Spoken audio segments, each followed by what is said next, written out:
Hello friends, स्वागत है हमारे यूट्यूब चैनल वीएन एजुकेशन में। तो फ्रेंड्स, आज हम लोग बिहार एसएससी इंटर स्तरीय 2024 प्लेटफॉर्म का volume 2 set number 10 set number 10 आप लोगों के बीच लेकर आया हूं।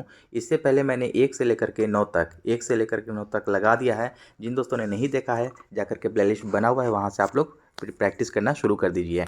और इसके साथ साथ ध्यान रखेंगे दोस्तों के खान सर का आपको 20 प्रैक्टिस सेट प्लस इसमें 7 प्रीवियस सीरीज जो दिया था वो, और जाकर के प्लेटफॉर्म का वॉल्यूम 1, और साथ साथ आपको ज्ञान बिंदु सर का 15 सेट जो वाला बुक था वो मैंने तीनों संस्करण कंप्लीट करा दिया है। तो जाकर के प्लेलिस्ट अलग अलग बारी बारी से बना हुआ है, तो जाकर के वहाँ आप लोग फटाफट रिवीजन करना स्टार्ट कर दीजिए, क्योंकि टाइम काफ़ी करीब है एग्जाम का। तो दोस्तों, आज हम लोग चलेंगे, देखते हैं सेट नंबर 10 में क्या कैसा कैसा प्रश्न दिया है। तो चलिए दोस्तों, चलते हैं सीधे प्रश्न की ओर। और प्रश्न की ओर जाने से पहले एक अनुरोध है कि जो भी दोस्त हमारे चैनल पे विजिट करके नए आए हैं, हमारे चैनल को सब्सक्राइब करें, अपने दोस्तों में शेयर करना ना भूलें, और साथ साथ आपको बेल आइकन भी प्रेस कर लें, ताकि जब भी मैं अपना सेट डालूँ तो आप लोगों के पास नोटिफिकेशन पहुँच जाए। और आप लोग प्रैक्टिस लगातार करते रहिए, ढीला नहीं पड़ना है, क्योंकि एग्जाम का टाइम काफ़ी करीब है। तो दोस्तों, चलते हैं सीधे प्रश्न की ओर।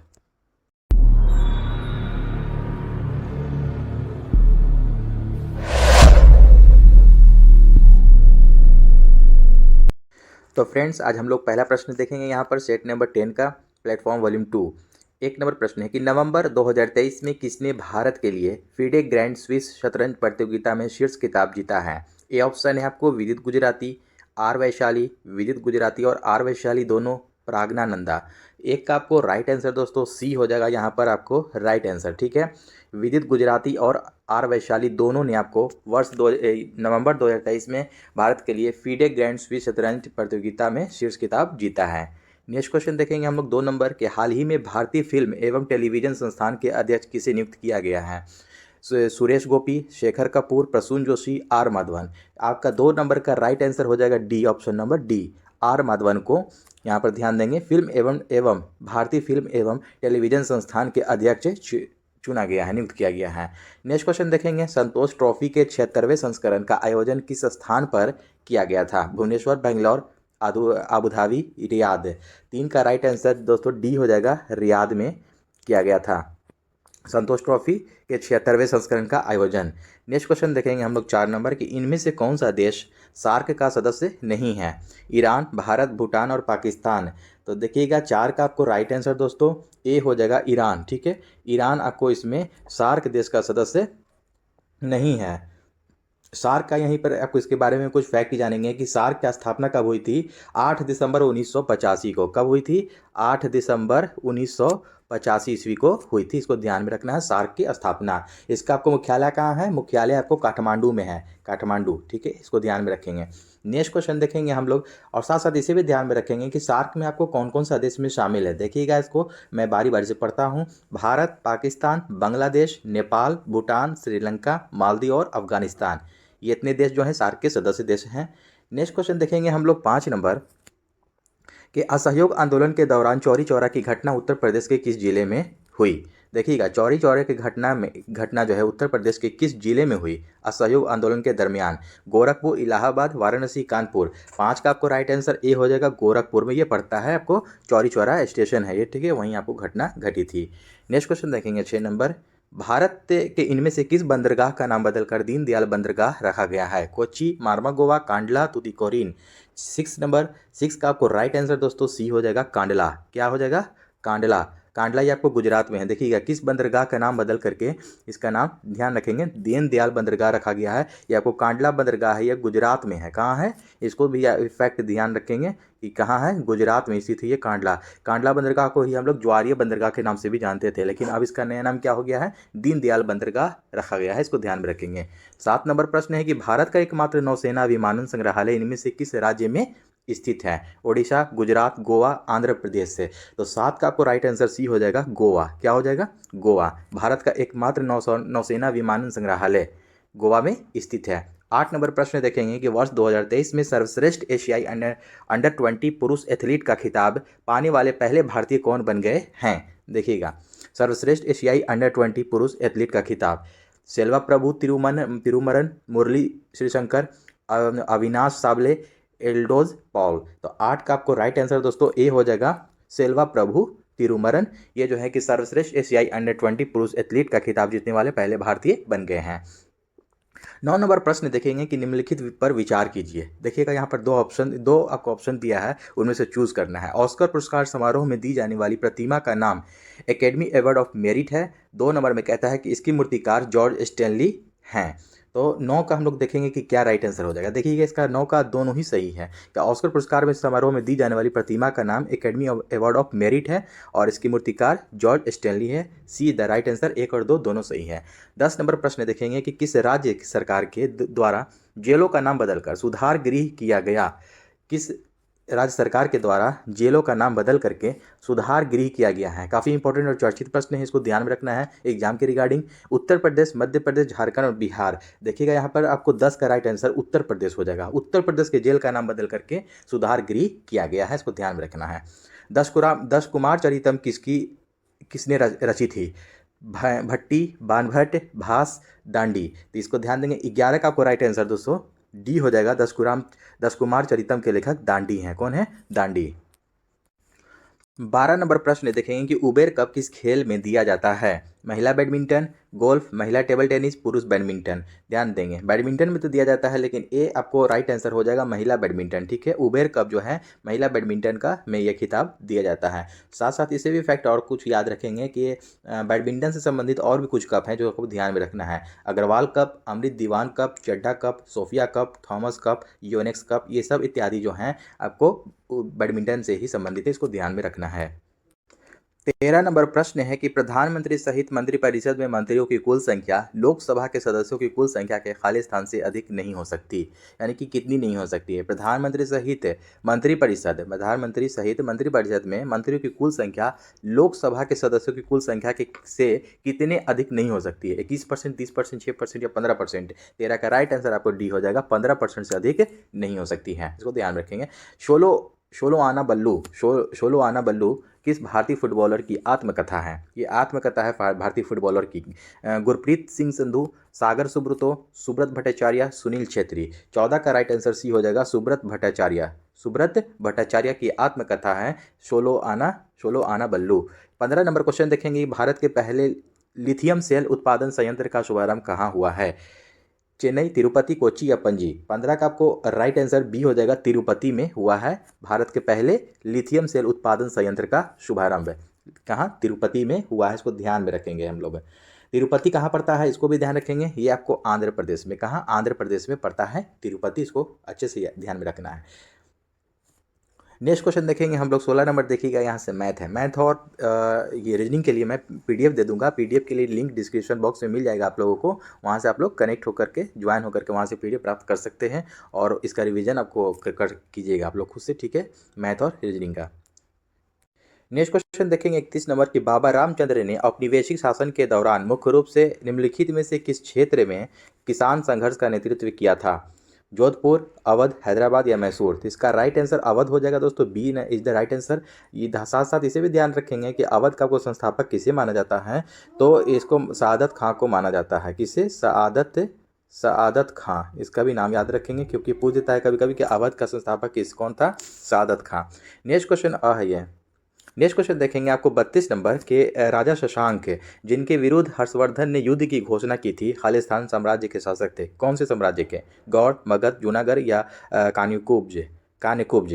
तो 32 का यहाँ पर राइट आंसर हम लोग देखेंगे कि ए हो जाएगा, गौड़। ठीक है, गौड़ का यह शासक था। कौन? राजा शशांक, जिसने हर्षवर्धन के विरुद्ध युद्ध की घोषणा की थी। नेक्स्ट क्वेश्चन देखेंगे हम लोग 33 नंबर के, निम्नलिखित भारतीय क्रांतिकारियों में से किसने जर्मनी के सहयोग से अंग्रेजों के खिलाफ सशस्त्र विद्रोह का विचार किया था। खुदीराम बोस, अशफाकउल्लाह खां, बाघा जतीन, प्रफुल्ल चाकी। तो 33 का राइट आंसर सी हो जाएगा दोस्तों, बाघा जतीन। कौन? बाघा जतीन जो है कि भारतीय क्रांतिकारियों में से जर्मनी के सहयोग से अंग्रेजों के खिलाफ सशस्त्र विद्रोह का विचार किया था, बाघा जतीन। पहला मुगल बादशाह कौन था? हुमायूं, बाबर, जहांगीर या शेर शाह सूरी। तो इसको मैं आपको देखिएगा 34 का राइट आंसर बी हो जाएगा, बाबर। ठीक है, पहला मुगल शासक कौन था? बाबर था। बाबर जो है कि आपको 1526 ईस्वी में पानीपत की जो पहली लड़ाई हुई थी 1526 ईस्वी में राणा सांगा, बाबर और किसके बीच? बाबर और राणा सांगा के बीच हुआ था। सॉरी, माफ़ कीजिएगा, बाबर और इब्राहिम लोदी, माफ़ कीजिएगा, बाबर और इब्राहिम लोदी के बीच हुआ था, जिसको इब्राहिम लोदी को हरा करके बाबर ने मुगल वंश का नींव डाला था। ठीक है, इसको ध्यान में रखेंगे। पहला मुगल बादशाह को बाबर था। नेक्स्ट क्वेश्चन देखेंगे हम लोग 35 नंबर की। चेतियागिरी विहार सांची में मनाया जाने वाला खालिस्तान पर्व है। तो चेतियागिरी विहार सांची में मनाया जाने वाला खालिस्तान कौन सा पर्व है, हिंदू, सिख, बौद्ध या जैन। तो 35 का आपको राइट आंसर हो जाएगा, 35 का देखिएगा सी, ये बौद्ध धर्म का है। बौद्ध धर्म का ये पर्व मनाया जाने वाला है चेतियागिरी विहार, जो कि सांची में मनाया जाता है, इसको ध्यान में रखना है। 36 नंबर प्रश्न है कि निम्नलिखित में से कौन सा ओडिशा का एक लोकप्रिय त्यौहार है। ओडिशा का एक लोकप्रिय त्यौहार है होला मोहल्ला, धनु यात्रा, थिरुवोनम, गुड़ी पड़वा। तो 36 का आपको राइट आंसर बी हो जाएगा, धनु यात्रा। क्या है, धनु यात्रा जो है कि ओडिशा का एक ये लोकप्रिय पॉपुलर आपको फेस्टिवल है, वहाँ मनाया जाता है धनु यात्रा। इसको ध्यान में रखेंगे कि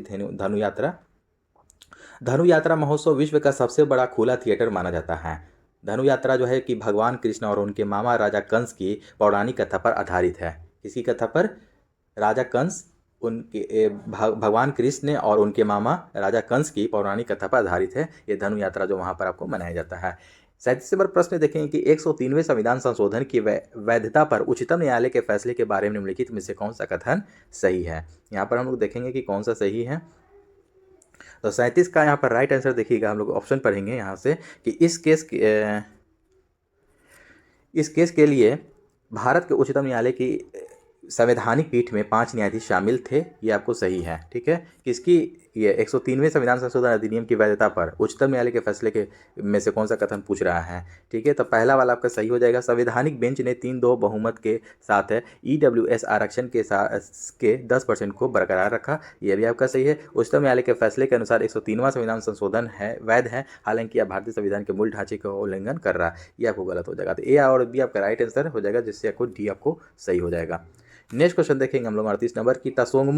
तसोंगमो झील किस राज्य में स्थित है। तसोंगमो झील मिजोरम, अरुणाचल प्रदेश, नागालैंड या सिक्किम। 38 का राइट आंसर हम लोग देखेंगे कि इसका क्या हो जाएगा। 38 का देखिए सिक्किम हो जाएगा राइट आंसर, डी। तसोंगमो झील कहाँ है, तसोंगमो झील आपको सिक्किम में पड़ता है। इंपीरियल बैंक ऑफ इंडिया के राज्य के स्वामित्व में पारित होने के बाद भारतीय स्टेट बैंक की स्थापना किस वर्ष में की गई थी। 1965, 1955, 1947 या 1950। 39 का आपको राइट आंसर देखिएगा, बी हो जाएगा। 1955 में भारतीय स्टेट बैंक की स्थापना की गई थी। ये आपको देखिएगा 1921 ईस्वी में, 1921 ईस्वी में इंपीरियल बैंक ऑफ इंडिया की स्थापना की गई थी। इसी का नाम चेंज करके विलय करके 1955 में भारतीय स्टेट बैंक कर दिया गया, इसको ध्यान में रखना है। नेक्स्ट क्वेश्चन देखेंगे हम लोग 40 नंबर। भारत की पंचवर्षीय योजनाएं खालिस्तान में प्रचलित योजनाओं के आधार पर तैयार की गई केंद्रीकृत आर्थिक और सामाजिक विकास कार्यक्रम थीं। Germany, USSR, US, Norway. तो आपको 40 का राइट आंसर बी हो जाएगा, USSR। क्या हो जाएगा, USSR। भारत की पंचवर्षीय योजनाएं खालिस्तान USSR में प्रचलित योजनाओं के आधार पर तैयार की गई केंद्रीकृत आर्थिक और सामाजिक विकास कार्यक्रम थी। USSR का मतलब हो गया रूस। ठीक है, इसको ध्यान में रखना है। नेक्स्ट क्वेश्चन देखेंगे हम लोग 41 नंबर के। आज़ाद हिंद फौज INA, आज़ाद हिंद फौज का गठन कब हुआ था। 1939 में, 40 या 42 या 46 में। तो 41 का राइट आंसर आपको सी हो जाएगा, 1942 में। आज़ाद हिंद फौज की स्थापना कब की गई थी, आपको 1942 में, 1942 में किया गया था। किसके द्वारा किया गया था, देखिए ध्यान में देंगे हम लोग इसको, इसके बारे में कुछ फैक्ट जानेंगे कि रास बिहारी बोस की प्रेरणा पर कैप्टन मोहन सिंह ने INA की प्रथम डिवीजन की स्थापना की थी इसमें।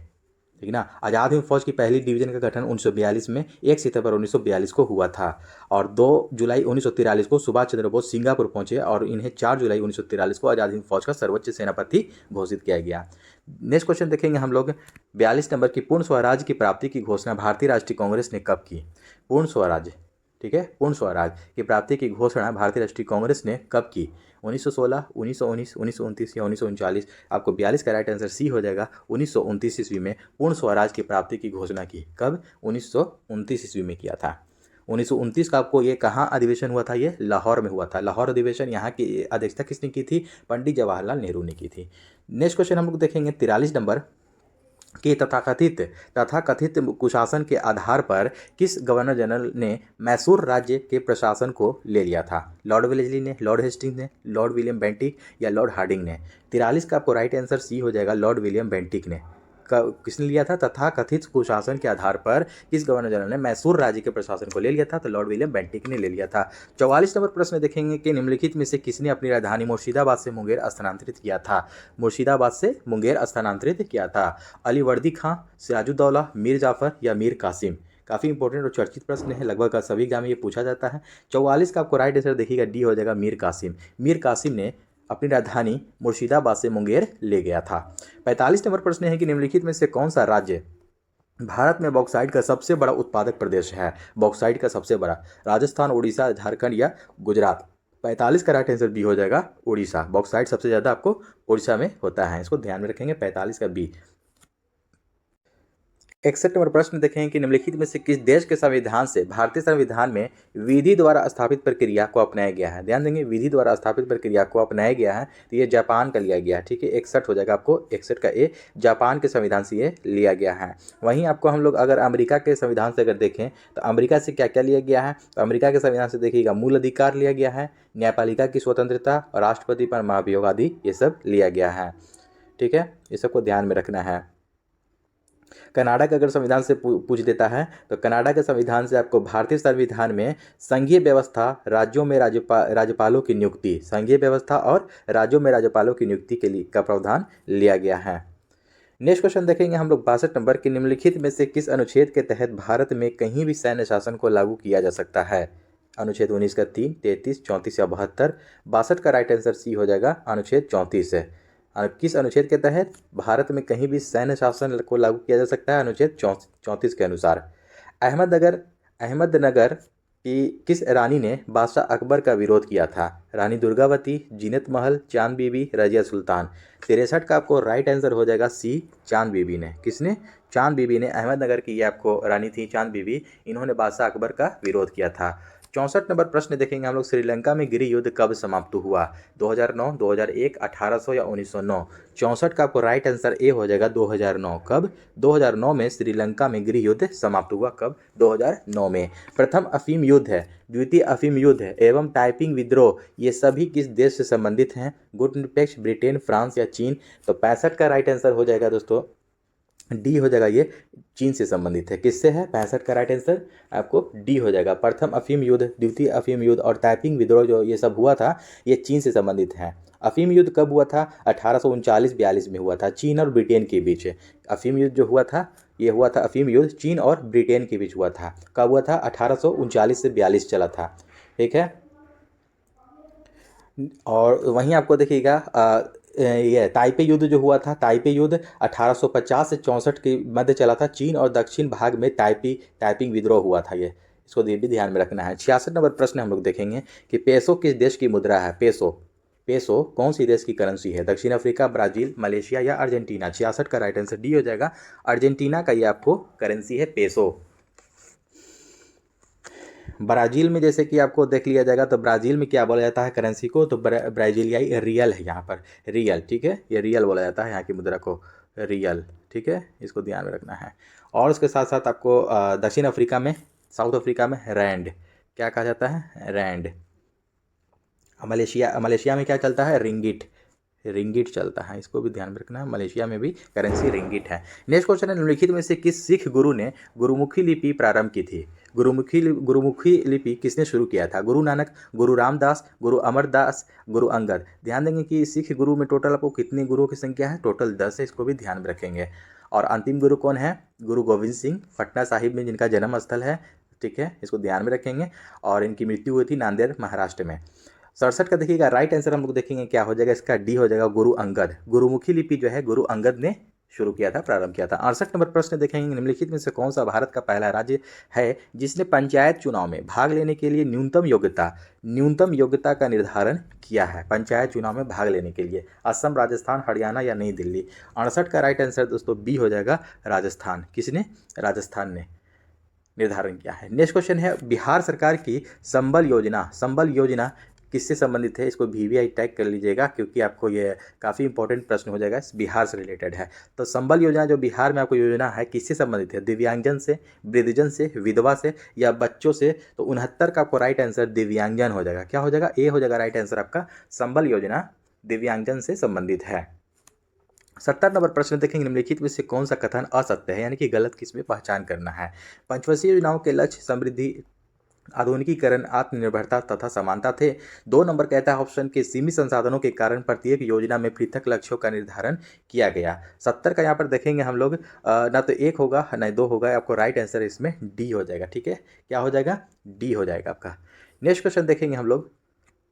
71 नंबर की ग्राम सभा एक गांव के सभी लोगों की आम सभा है जिन्होंने खालिस्तान वर्ष की आयु प्राप्त कर ली है। तो ग्राम सभा के लिए आपको कितनी आयु चाहिए? गांव की जो सभा है इसको ध्यान में रखेंगे, 15, 18, 21 या 25 है। तो 71 का राइट आंसर दोस्तों बी हो जाएगा। क्या हो जाएगा? 18। 71 का राइट आंसर क्या हो जाएगा? बी हो जाएगा, 18 वर्ष से। ग्राम सभा एक आम से गांव के लोगों की आम सभा है जिन्होंने वर्ष 18 वर्ष प्राप्त कर ली है, वो आपको ये चुनाव लड़ सकते हैं, इसमें ध्यान देंगे। अब मुखिया के लिए वही पूछ देता है ना, तो मुखिया के लिए आपको 21 साल होता है, इसको भी ध्यान रखेंगे। 72 नंबर प्रश्न है कि विकास केंद्र उपागम किस योजना के अंतर्गत अपनाया गया था? प्रथम पंचवर्षीय योजना, द्वितीय पंचवर्षीय योजना, तृतीय पंचवर्षीय योजना, चतुर्थ पंचवर्षीय योजना। तो 72 का आपको राइट आंसर हो जाएगा। देखिएगा, विकास केंद्र उपागम कौन सी योजना में अपनाया गया था? तो राइट आंसर 72 का डी हो जाएगा, चतुर्थ पंचवर्षीय योजना में अपनाया गया था। वहीं चतुर्थ पंचवर्षीय योजना का आपको कार्यकाल पूछ देगा, तो ये आपको कार्यकाल 1969 से 74 हो जाएगा। ठीक है, 1969 से 74। पहला चला था 51 से 56, इसको याद रखेंगे, पंचवर्षीय योजना। दूसरा चला था 56 से 61, तीसरा चला था आपको 61 से 66। 2 साल बीच में गैप हुआ था, जो कि आपको योजना अवकाश चला था उसमें, और फिर जाकर के 69 से 74 चौथा चला था पंचवर्षीय योजना। इसी में आपको विकास केंद्र उपागम को अपनाया गया था। नेक्स्ट क्वेश्चन 73 नंबर हम लोग देखेंगे कि भारतीय संविधान के किस भाग में पंचायतों के लिए प्रावधान किया गया है? पंचायतों के लिए जो प्रावधान किया गया है कौन से भाग में है? भाग 9, 4, 3 या 9 का ए में? 73 का राइट आंसर ए हो जाएगा दोस्तों, भाग 9 में पंचायतों का आपको उल्लेख किया गया है।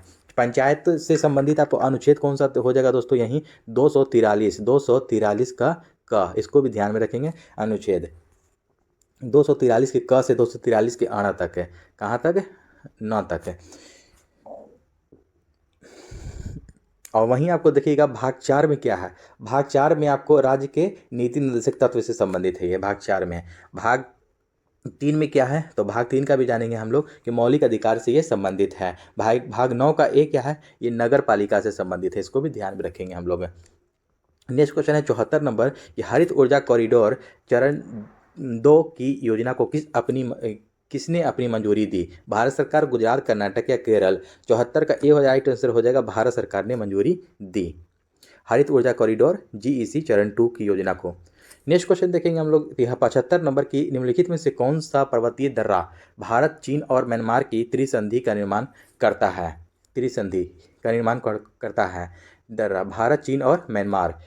तो दीफू, पेंसिला, इमिसला, बुमला। तो 75 का हम लोग राइट आंसर देखेंगे, ए हो जाएगा दीफू दर्रा। कौन सा दर्रा करता है? दीफू दर्रा जो है कि भारत, चीन और म्यांमार की त्रिसंधि का निर्माण करता है। दीफू दर्रा कहाँ स्थित है? ये अरुणाचल प्रदेश में, इसको याद रखना है, AP Arunachal Pradesh. Next question देखेंगे हम लोग। देखिएगा यहाँ से रीजनिंग है, रीजनिंग के लिए पीडीएफ में दे दूंगा, वहाँ से आप लोग प्रैक्टिस करेंगे। 91 नंबर प्रश्न है कि 44वें संविधान संशोधन 1978 कब हुआ था? 44वां संविधान संशोधन 1978 में हुआ था। इसने भारतीय संविधान के किस अनुच्छेद को प्रभावित किया है? 301, 301, 298, 299, 300 का एक ए। 91 का आपको देखिएगा राइट आंसर डी हो जाएगा, 300 का एक को प्रभावित किया है। 44वां संविधान संशोधन 1978। साथ साथ इसे भी ध्यान में रखेंगे कि 44वां संविधान संशोधन जो हुआ था, इसमें जाकर करके लोकसभा और राज्य की विधानसभा की जो अवधि पहले 6 वर्ष थी, उसको घटा करके पुनः कितना कर दिया गया? 5 वर्ष कर दिया गया। लोकसभा का कार्यकाल और राज्य विधानसभा का कार्यकाल 5 वर्ष कर दिया गया। 44वें संविधान संशोधन 1978 में ही कर दिया गया। इससे पहले आपको कितना था? 6 वर्ष था। इसको ध्यान में रखेंगे, ये कर दिया गया। और जो भी इसके बाद आपको 44वां संविधान संशोधन के अंतर्गत 300 के एक अंतर्गत संपत्ति का अधिकार जो आता था, उसको मौलिक अधिकार के भाग से हटा करके विधिक यानी कि कानूनी अधिकार की श्रेणी में रख दिया गया। और इसके साथ साथ 44वां संशोधन 1978 के द्वारा अनुच्छेद 19 का एफ, ठीक ना, 19 का एफ तथा अनुच्छेद 31, कितना? अनुच्छेद 31 को, ये दोनों को निरस्त कर दिया गया, और जो संपत्ति के स्वतंत्रता और संपत्ति के अधिकार से संबंधित था। नेक्स्ट क्वेश्चन देखेंगे 92 नंबर की स्वतंत्र भारत का पहली नदी बांध इनमें से किस नदी पर बनाया गया था?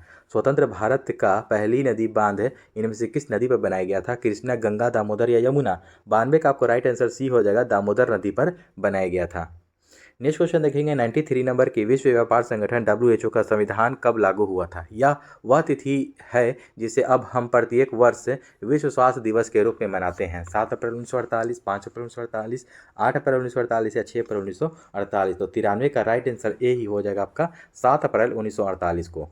हम प्रत्येक वर्ष विश्व स्वास्थ्य दिवस के रूप में भी मनाते हैं ना 7 अप्रैल को, वही हो जाता है आपको। WHO की स्थापना 1948 में हुई थी, 7 अप्रैल 1948 को, इसको ध्यान में रखेंगे। 94 नंबर प्रश्न है कि कॉमेट कॉमेट नामचा बड़वा गुरला मंधाता निम्नलिखित में से किसके नाम है। ये सब देखिएगा, कॉमेट, नामचा बड़वा और गुरला मंधाता, ये इनमें से किसका नाम है। हिमालय से निकलने वाली नदियों, हिमालय के ज्वालामुखियों, हिमालय में रहने वाली जनजातियों, हिमालय की पर्वतीय चोटियाँ। तो ध्यान देंगे आपको 94 का राइट आंसर डी हो जाएगा, हिमालय की पर्वतीय चोटी का ये नाम है।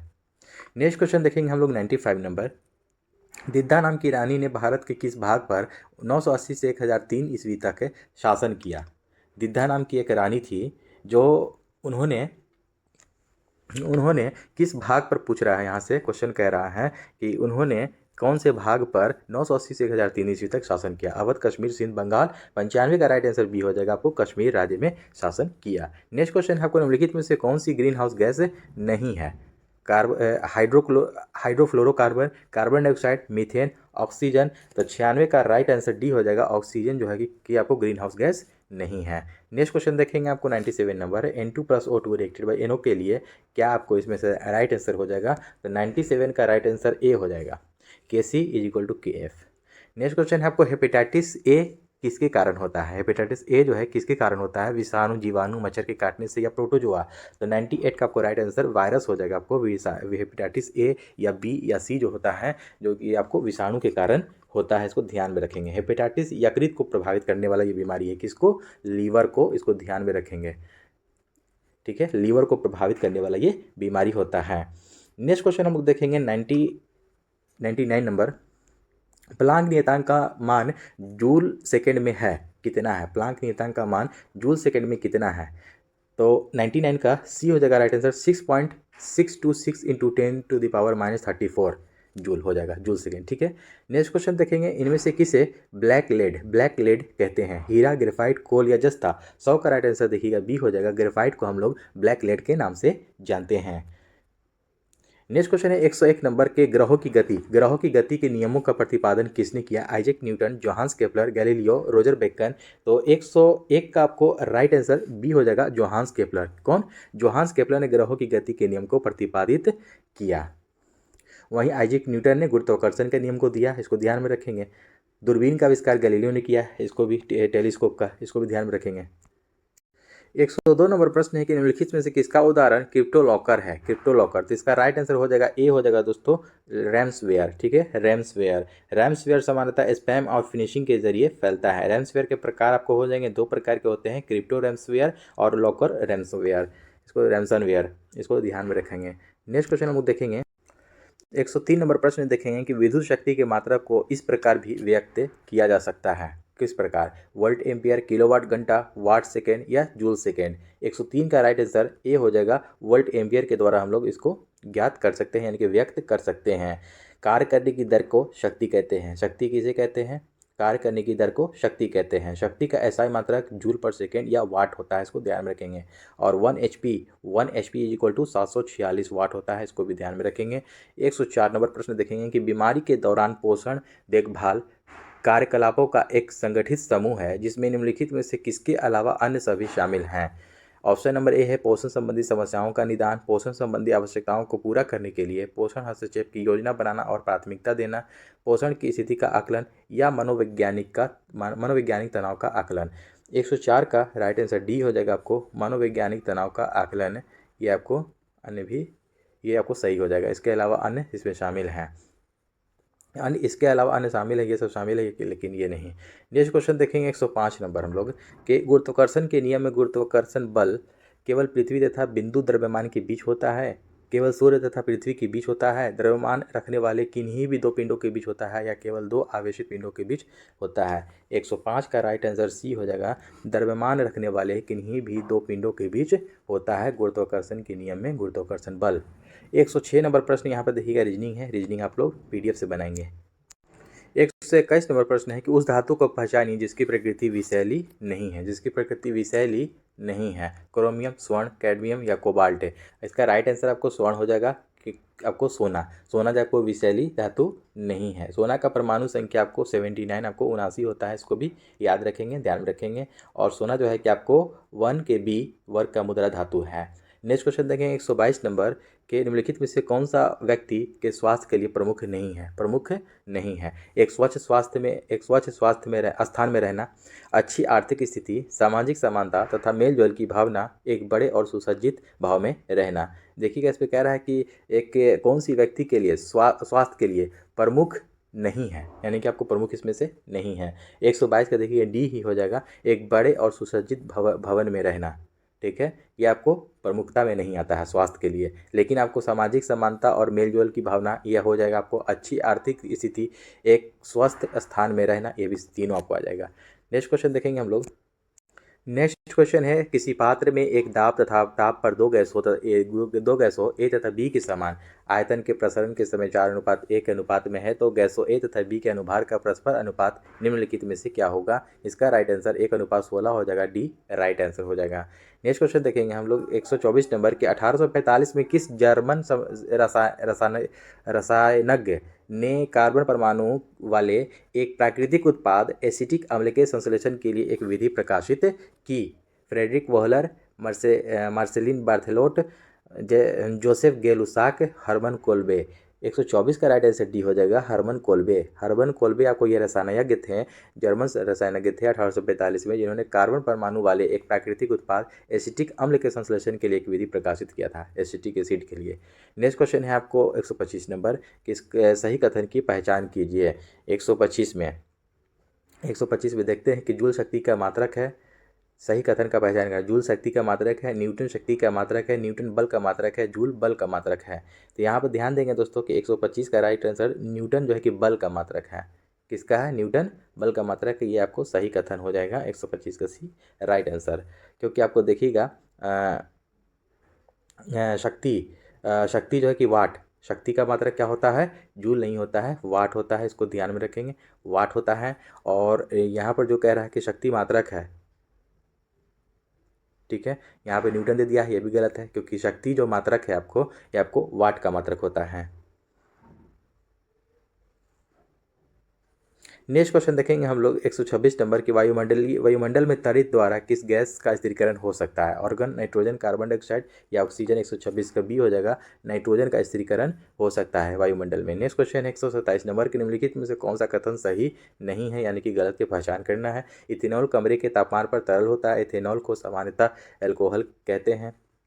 इथेनॉल अक्सर आयोडीन में भी इस्तेमाल किया जाता है। और इथेनॉल पानी में घुलता नहीं है।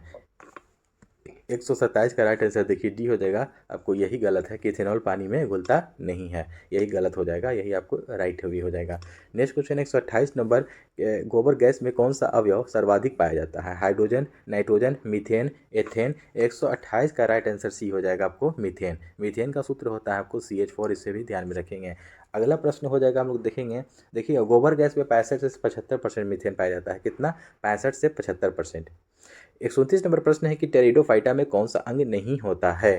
टेरिडोफाइटा में कौन सा अंग नहीं होता है। मूल, तना, पुष्प, पत्तियां। 129 का आपको सी हो जाएगा, पुष्प नहीं होता है टेरिडोफाइटा में। नेक्स्ट क्वेश्चन है आपको सूर्योदय या सूर्यास्त के समय सूर्य का रंग लाल दिखता है, क्यों?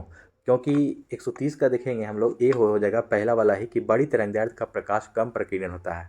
बड़ी तरंगदैर्घ्य का प्रकाश कम प्रकीर्णन होता है, ये आपको राइट आंसर हो जाएगा। नेक्स्ट क्वेश्चन है 131 नंबर की एक पारितंत्र में ऊर्जा का प्रवाह सदैव एक दिशा में होता है, दो दिशा में होता है, अनेक दिशा में होता है, ये किसी विशिष्ट दिशा में नहीं होता। 131 का राइट आंसर ए हो जाएगा कि एक दिशा में होता है, एक दिशिक होता है पारितंत्र में ऊर्जा का प्रवाह। 132 नंबर प्रश्न देखेंगे कि ब्रॉडबैंड एक उच्च क्षमता संचरण प्रौद्योगिकी का उपयोग किस कारण कर रही है। ब्रॉडबैंड एक उच्च क्षमता संचरण प्रौद्योगिकी का उपयोग किस कारण कर रही है। आवृत्ति की व्यापक श्रेणी, आवृत्ति की उच्च श्रेणी, आवृत्ति की कम सीमा, आवृत्ति की का संकीर्ण श्रेणी। तो 132 का राइट आंसर ए हो जाएगा, आवृत्ति की व्यापक श्रेणी के कारण कर रही है। और वहीं जानेंगे कि ब्रॉडबैंड उच्च गति जो है कि इसका आपको इंटरनेट कनेक्शन प्रदान करता है। इसकी क्षमता जो होती है 24 से 38 गीगाहर्ट्ज़ बैंड होती है। विद्युत चालकता की यूनिट क्या है? विद्युत चालकता की यूनिट क्या है? ओम, ओम क्यू, महो, महो क्यू इनवर्स। ठीक है, 133 का हम लोग देखेंगे कि राइट आंसर क्या हो जाएगा आपको, 133 का सी हो जाएगा, महो। ठीक है, विद्युत चालकता की यूनिट यानी कि इकाई क्या है आपको, महो होती है। 134 नंबर प्रश्न है कि उस वर्णक का नाम बताइए जिसकी वजह से पौधों का रंग हरा होता है। हरा क्यों होता है पौधों का रंग? कैरोटेनॉइड, क्लोरोफिल, थियामीन या एक्टिन। तो 134 का राइट आंसर बी हो जाएगा यहाँ पर, क्लोरोफिल के कारण जो है कि पौधों का रंग हरा होता है। 135 नंबर आज का अंतिम प्रश्न है कि दो रासायनिक स्पीसीज एक्स और वाई आपस में संयुक्त होकर उत्पाद पी बनाती है जिसमें दो एक्स और वाई दोनों उपस्थित होते हैं। X plus y erected by p यहाँ पर देखेंगे बनता है। एक्स तथा वाई को सरल रासायनिक अभिक्रिया द्वारा सरल पदार्थों में नहीं तोड़ा जा सकता है। निम्नलिखित में से कौन सा एक्स वाई पी स्पीसीज के संदर्भ में सत्य है? यहाँ पर देखेंगे कि कौन सा इसमें से सत्य है। तो 135 का आपको देखिएगा राइट आंसर देखिएगा डी हो जाएगा, 1, 3 और 4 आपको हो जाएगा। ठीक है, देखेंगे पी एक यौगिक है, एक सही है इसमें से, एक सथवाई तत्व हैं और 4 नंबर हो जाएगा कि पी का एक निश्चित संगठन है। आपको ये वाला गलत हो जाएगा, 127 यौगिक ये गलत हो जाएगा। तो आपको राइट आंसर डी हो जाएगा। तो दोस्तों आई होप कि आज का विषय आपको अच्छा लगा होगा। अच्छा लगा होगा तो हमारे चैनल को सब्सक्राइब करें और अपने दोस्तों में शेयर करना ना भूलें, और शेयर ज़रूर किया कीजिए क्योंकि हमको इससे मोटिवेशन मिलता है और लोगों को इसका लाभ भी प्राप्त हो सके। तो चलिए दोस्तों, मिलते हैं नेक्स्ट सेट में। जय हिंद।